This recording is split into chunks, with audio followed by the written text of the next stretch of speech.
The idea that the NFL is rigged. Did you watch the game? They can't determine if a ball hit a wire, but they rigged the outcome of a game.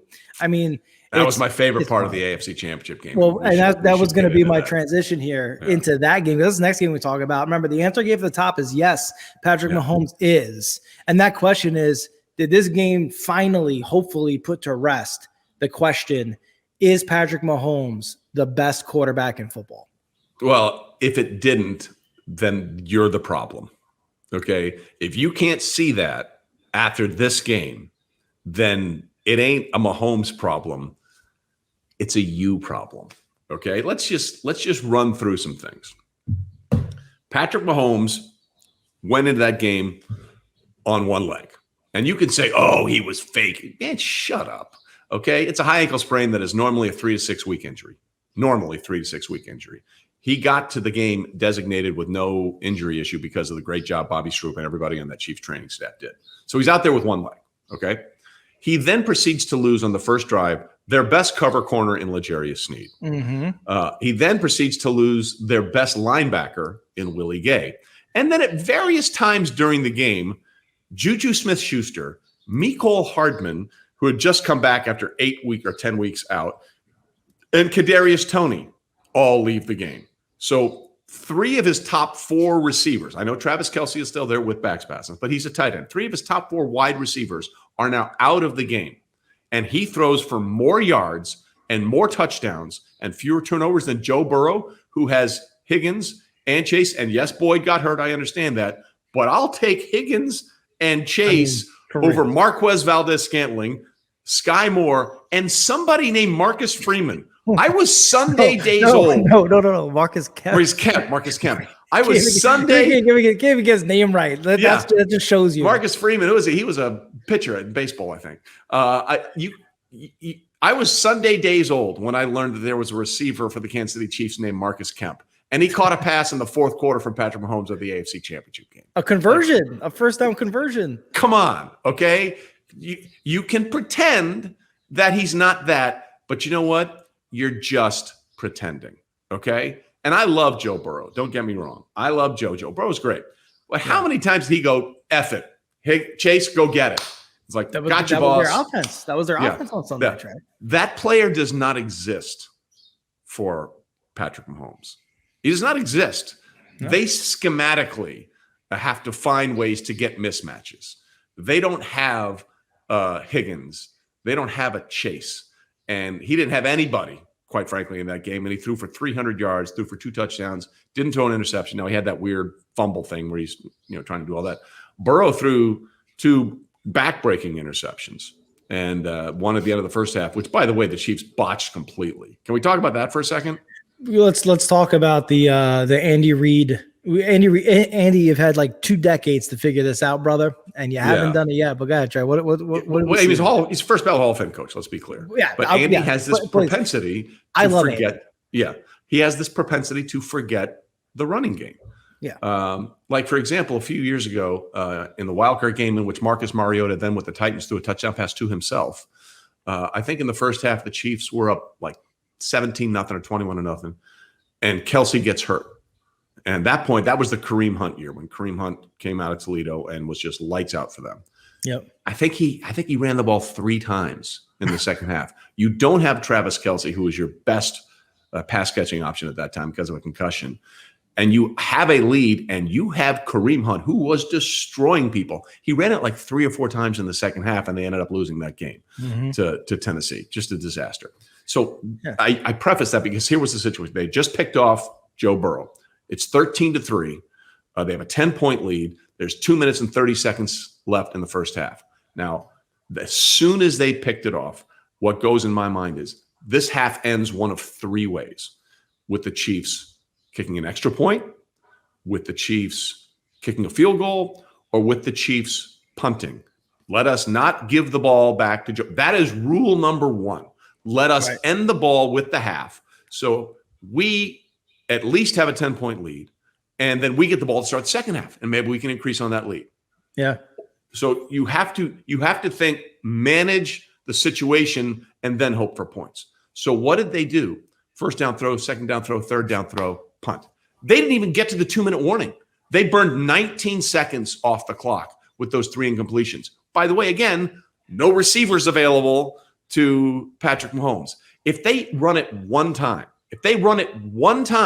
okay, you know what that is? That's 2 yards and 45 seconds off the clock. Or if it's not 45 seconds off the clock, the Bengals have to start using their timeouts. So then they would not have had the 2-minute warning and their timeouts to march 90 plus yards down the field and put up a field goal.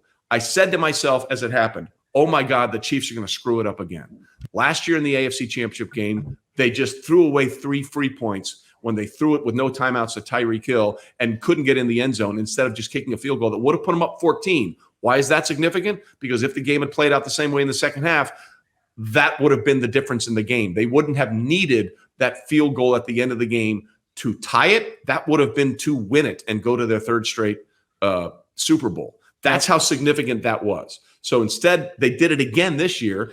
They gave Cincinnati 3 points, and they, instead of a 13-3 lead or a 16-3 lead or a 20-3 lead, any of those would have been preferable to being 13-6, a one touchdown difference going into the second half. That drove me crazy, man. And yeah, I saw you tweet about it 3 or 4 times, and then it was coming to fruition in the second half when the Chiefs offense couldn't get anything going. Because they had no players. And I also reminded me, remember the October 14 game between the Bills and the Chiefs that was billed as the game of the century and all this kind of stuff? Well, if you remember, in that situation right before the half, the Chiefs were up 14 they were up by something, and the Bills were backed up on their 2-yard line. Now, just the previous week, Josh Allen had thrown a 98-yard touchdown pass when he was backed up at the 2-yard line to Gabe Davis. And so they had a negative play on first down that the Bills did, and it was almost a safety. So they're really backed up to like the 2 or 3 yard line. And Andy calls timeout thinking, hey, we get a stop here. We get the ball back. We can score before the half. I'm like, let's not give them time. Let's not use that timeout. Let's let the Bills run some clock here. And then if we're in a situation where we think we can do it, then if it's 3rd and something, then we'll do it. But this is like on 2nd down, he called timeout. Mm-hmm. Well, of course, they march right down the field, and I think he throws a fade to Stephon Diggs at the end zone to give, I think, the Bills the lead going into halftime. Gave them the lead. That was bad game management again. Look, man, don't give them more time. Let's let them burn the time, and then maybe we can attack. So This is a thing we've seen from Andy and the coaching staff on several occasions. Yeah, without question. It's been I made the joke about it being an issue from his days in Philadelphia. That last, 2 or so minutes, he just seems to have an issue with, but to your point, to the bigger picture we talked about, right? Yes, Patrick Mahomes is the best quarterback in football. He's the best player in football, and it's not really close. And why do you say that? Here's why I say that. Patrick Mahomes has never played a road playoff game. Now, I want you to let that sink in. Super Bowls are neutral sites.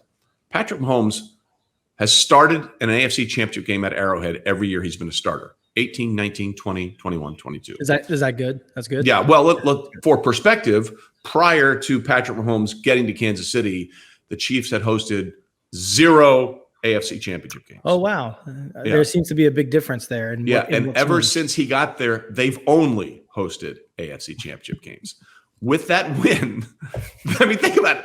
That's like everybody talks about. We made this big stat when I was doing NFL Live that Tom Brady is more likely to appear in a conference championship game than your average quarterback is to complete a pass. I think when he got there, even when he got there with the Bucs, I think it was like a 65% of the seasons for Tom Brady have ended with him in a conference championship game. 100% of Patrick Mahomes' career as a starting quarterback have ended with him playing in at least a conference championship game. 100%. Okay. It's crazy. On Sunday, he became the youngest player in NFL history to win 10 playoff games. 27, I think Aikman and Montana were slightly older by a year or two. And he's the youngest player in NFL history to win 10 playoff games.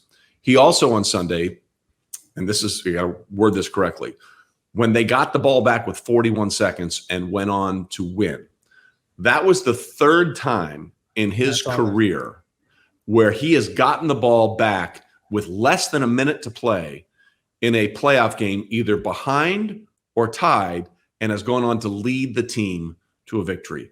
No other player, no other quarterback in NFL history can claim more than one of those. He's done it 3 times in his first 5 years as a starting quarterback. You can have whatever belief you want.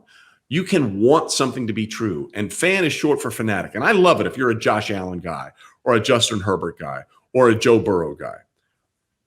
I got the guy with all the receipts. Okay? So you call me when your guy can do what my guy has done. Okay? Yeah. 50 touchdown passes? Check. Only Peyton Manning and Tom Brady. Super Bowl MVP? Check.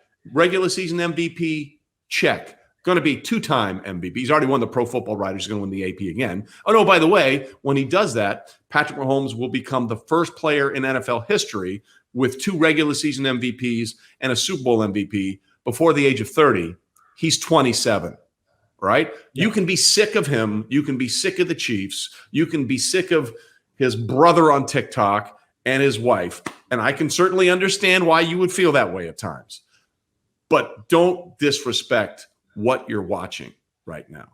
If he quit football tomorrow, he's a first ballot Hall of Famer. And I don't think anyone would blink an eye.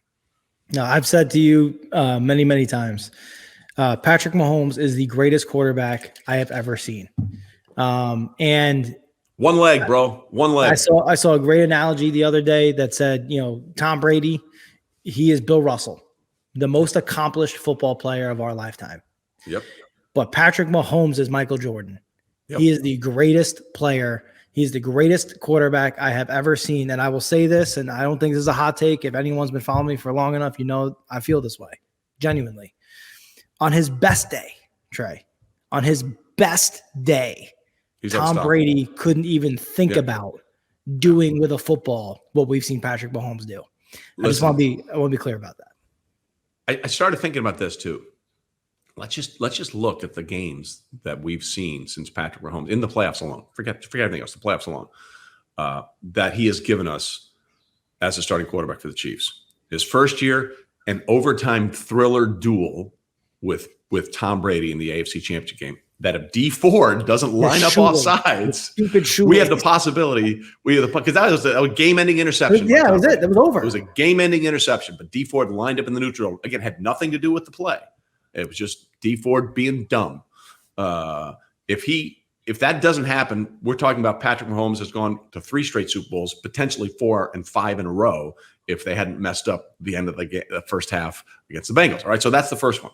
Then 2019, their first playoff game, they're down 24-0 and had the lead at the half. Okay, They were down 24-0 and had the lead at the half against the Houston Texans. They scored on 8 straight drives in that game. Okay. So his first year, it takes a gaffe from D Ford to prevent him from beating Tom Brady in his first AFC Championship game. The second year, they come back from 24 down. I mean, I think the final score of that game was 54-31. They outscored them 54-7 after they were down 24 points. Okay. And then they fall behind twice by 10 to the Titans in the AFC Championship game. No problem. Then they're down 10 in the fourth, 11 in the 10, 31-20. Yeah, they're down 10 in the fourth quarter and facing a 3rd and 17 against the 49ers in the Super Bowl. Yeah, Wasp, no problem. Oh, by the way, they win 31-20. Okay, then the next year, he gets the concussion against the Browns. And they wipe out the Bills in the AFC Championship game. When they fell behind 10 points, by the way, they fell behind 10-0 in the first quarter to the Buffalo Bills. Final score 38-20 or 38-24, whatever. They lose the Super Bowl that year. It was a disaster. No offense. The next year, they come back and have what everyone says is the greatest playoff game they've ever seen. The divisional round game against the Buffalo Bills. 13 seconds, we're behind. Piece of cake. Tie, overtime, Kelsey, touchdown. And then they have the inexplicable game against the Bengals last year in the AFC Championship game. The point I'm making is this is endlessly entertaining. Yeah. I've just rattled off some of the greatest games I believe I've ever seen, and it's all happened in a 5-year span because of Patrick Mahomes. That's right. And it's remarkable. It's remarkable. That's all that needs to be said. I mean, that's the perfect way to wrap up that discussion.